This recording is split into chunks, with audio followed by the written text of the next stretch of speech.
Well, Shep, wait, you're not Shep. No, not Shep. Over here. My gosh, things have changed. It looks like 3 is the magic number here in ET land.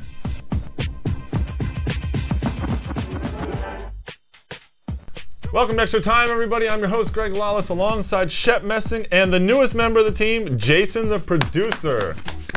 Right? He's back. Jason, welcome back to the team. Thanks for having me. Yeah, well, we're very happy to have Jason with us. Act 1 of ET this week, no whammy, no whammy. We are a full third into the season, and the Chicago Fire are still undefeated after a win here in the Big Apple over the weekend. Today we'll also look at a couple of other teams starting to assert themselves. Toronto FC, which got a well-deserved 3 points against New England, and also the Houston Dynamo, who are streaking now undefeated in the last 6 games and playing very well. They've jumped up to 3rd in the West. But the real story right now, Chicago undefeated after 10 games, 4-0-6. It's got to be, I mean, it's pretty impressive. Can they keep it going? That's a big story, but I want to put it in context because with so many draws this year, you look at the LA Galaxy, they have not been beaten in 7 games. DC United, they've gone 9 games. In all competitions, they haven't lost a game. So I'm impressed with Chicago. I think it's better if they win some more games. I would say I'm more impressed with how they're doing it and the fact that they really have a lot of moving parts. Chris Rolfe steps in for Patrick Nyako when he's not scoring, right. So that way you're keeping the the hottest player on the field, so to speak. You have guys like Thornton who can play several different positions. They still have Justin Mapp on the bench. Yeah. I mean, they definitely have a lot of guys who are contributing, and I think that's what's going to keep it up over the course of the season. And it still revolves all around Blanco and McBride, obviously, but Rolfe certainly playing well. He's got goals, 3 on the season, but equally important is the defense for Chicago, right? Yeah, I think the defense has been spectacular. John Bush in goal. You'd argue that's the best back line in Major League Soccer. Definitely in the middle. I mean, Samari and Conde, I mean, Segaris on the left, and Tim Ward's been, revelation as a right back. A great story. I mean, Tim Ward basically waived by Colorado, wasn't getting playing time. He's kind of turned into a journeyman, and he's still fairly young. All of a sudden, he comes to Chicago, and he's breaking out, Well, it's true. I mean, he's done well. The Chicago backline has done well. 2 shutouts in the last 2 games. But let's remember, they played New York over the weekend, and although New York outplayed them, they're just not getting anything, are they? Yeah, I think that was a game where Chicago sat back. They got a spectacular goal, but I think they got dominated by this New York Red Bull team. The real question for New York, Juan Pablo Angel. I'm his biggest fan. I always have been. He's got to be hurt. This is a guy. But they haven't said anything about him being hurt. They're never going to say anything. But knowing Juan Pablo, he's a warrior. He's stoic. He works hard. Last year he had lower back problem, nerve injury, pain in his leg. I know the guy. I watch him every week. He has to be hurt. The way that I see it is he's the kind of guy who would hustle down any ball anywhere on the field. If even if no one was going after it, he would be sprinting at it full speed, and you just weren't seeing that this weekend. I mean, I saw him basically just stand and turn his head so many times that I was saying, he's stuck or he's hurt. Well, Chicago ended up getting the win when Angel couldn't get a goal, or none of the other guys from New York could. Chicago is now undefeated in their first 10 games, which is 2 less than the best so far. In 2000, Kansas City went 12 games, and also in 1996, DC United went 12 games to start the season undefeated.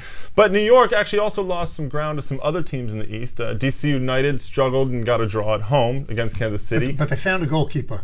Oh, DC United. Yeah, Tommy Son, if you're watching, it's Josh Wicks. Forget about Creighton. Forget about the other guys. Poor Creighton. You say that for now until that first bad goal that he gives up, and then and then you go back to Milos Kocic. Stick with the guy.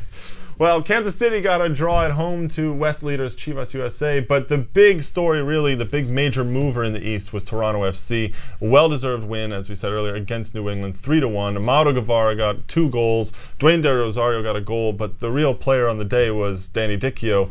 I was at BMO Field, and I have to say, Chris Cummins has this team playing very, very well. Yeah, well, I don't know how he got that out of Danny Dichio, because for Danny Dichio, I was shocked that Mauro Guevara stole his player of the week, because Dichio really ran the show for them and hustled his way to that 3-0 win. Right. I think we all felt that when healthy, when they added De Rosario to that midfield, you have Carl Robinson deep, you have Mauro Guevara, De Rosario can play coming out of the midfield or up front as a second striker. And yes, Dichio, it's not just about scoring goals. He's got good soccer intelligence. He wins the ball in the air. He'll flick it onto a player running into space. So Cummins has them playing very well. Well, they have a big test this weekend. They go down to Houston, so it's going to be tough for them. And the Dynamo have been making some noise out west. In particular, the strike force of Brian Ching and Kai Kamara is really starting to click. The big kahuna and the big, I don't know, Sierra Leone, we'll just call them that, right?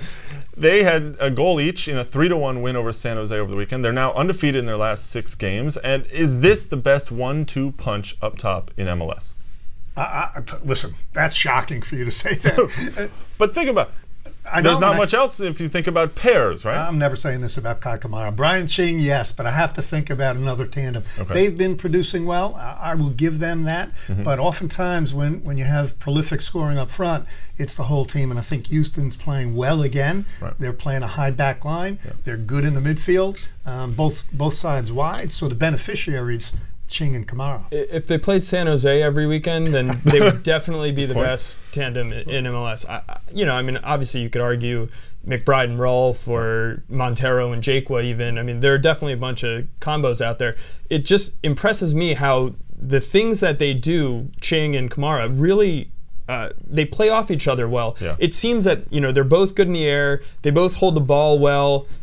But yet they complement each other, even though they kind of have similar characteristics. Kamara is usually on the outside, holding the ball and passing it back to the outside midfielders to cross it in. Ching's the kind of guy who's at the top of the 18 with his back to the goal, holding it up and dishing it off. So I mean, they're definitely one of the top combinations. I mean, you could easily say that. Well, certainly if they keep playing San Jose, as you said. Now, San Jose really struggling at the bottom of the pack in the West, and actually at the bottom of MLS with the worst record right now.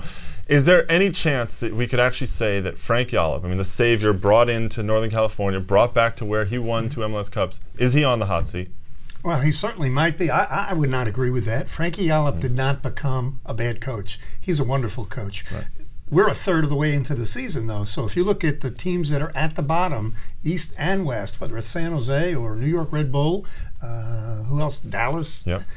You have to win. This is professional soccer. You've got to win. Yeah, it seems to me that the San Jose team we're seeing now is the San Jose team we saw in the first half of the season, where they didn't have Darren Huckerby and they struggled for the first half of the entire last season. Well, they're kind of in the same situation now. So I think you have to give Yallop the benefit of the doubt and say at least let him get Huckerby back, get the team healthy.